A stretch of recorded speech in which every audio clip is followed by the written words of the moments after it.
السلام عليكم متابعيني الكرام، كيف حالكم؟ ان شاء الله تكونوا بخير وعلى الف خير. مرحبا بكم في فيديو جديد. الفيديو ديال اليوم ان شاء الله غادي نشارك معكم طريقتي في تحضير الزعلوك المغربي، يعني غنية عن التعريف، ما كاينش اللي ما عزيزش عليه الزعلوك. اليوم ان شاء الله غادي نحضر معكم على الشوايه الكهربائيه. فكما كتشوفوا انا حضرته على الشوايه الكهربائيه، ما شويتوش في الفرن ولا فوق الغاز، بالعكس شويته فوق الشوايه الكهربائيه. اول حاجه كنوضع فيها الماء كي كتشوفوا، غادي نوضع فيها العناصر ديالها، نوضع يعني الشبكه ديالها. هنا خدمتها، خليتها واحد 5 دقائق. من بعد ما يعني سخنات، وضعت الباذنجان وكذلك الفلفل الاخضر، غادي نخليهم حتى يتشواو جيدا. نبدا نقلب فيهم شويه بشويه حتى يعني تطهوا مزيان، يعني كتخليهم حتى كيتشواو كانك شويتيهم في الفرن ولا فوق البوطه، فوق الغاز.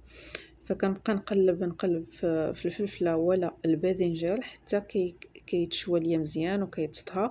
من بعد غادي نحيدهم وغادي نوضعهم في بلاستيك باش يعرقوا ويجيوني ساهلين في التنقيه ديالهم.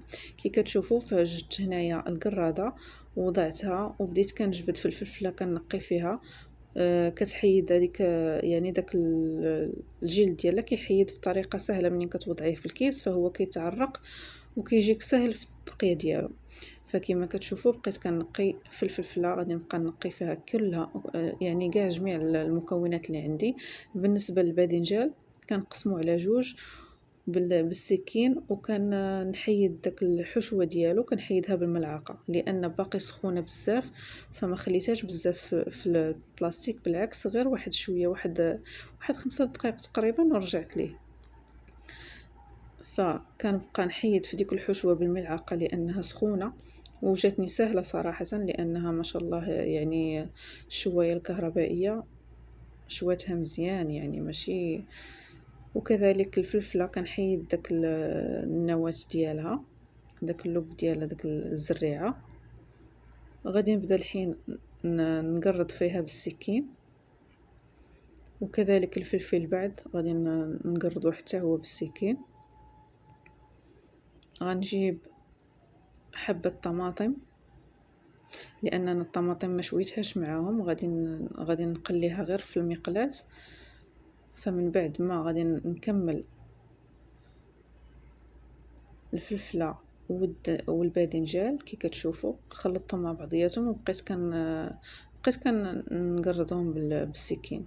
هنا جبت حبه طماطم والقليل من البقدونس، وضعت مقلاة فوق النار، وضعت زيت زيتون، غادي نوضع عليها الحبة الطماطم اللي قطعتها مربعات صغيرة. بعد نضيف لي، نخليها تقلى واحد شويه، غير تطلع فيها السخونيه تبدا كتقلى.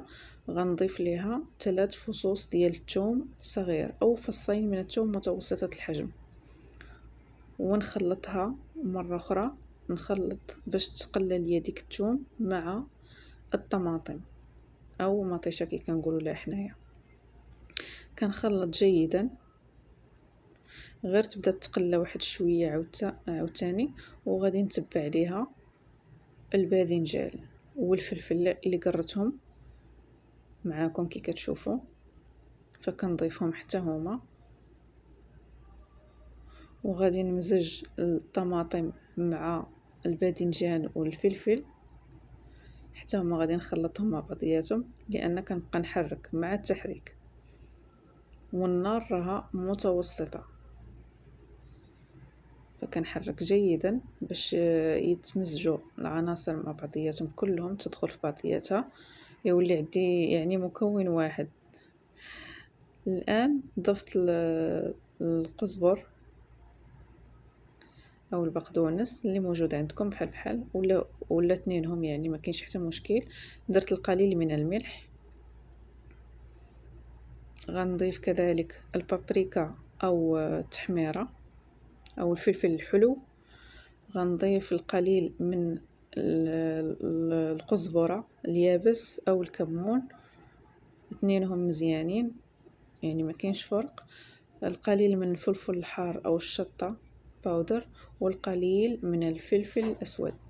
ما كنكتروش التوابل، بالعكس اللي كنكتروه هو زيت الزيتون، لأن زيت الزيتون كيجيب الزعلوك رائع، هو اللي كنكتر انايا في الزعلوك صراحة.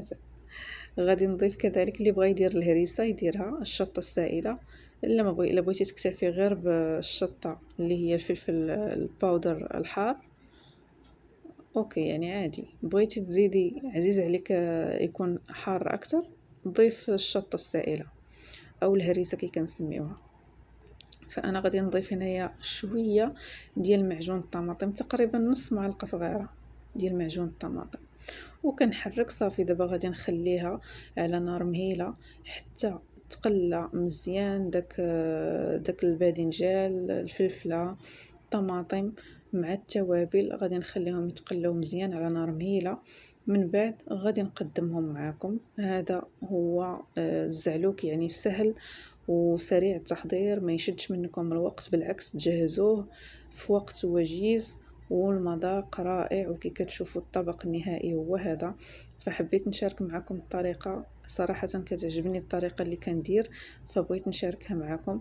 جربوها وان شاء الله الى عجبكم الفيديو خليوا لي لايك وسبسكرايب، ومرحبا بكم في القناة. وان شاء الله لنا موعد ان شاء الله في فيديو جديد. خليتكم على خير، في امان الله، السلام عليكم.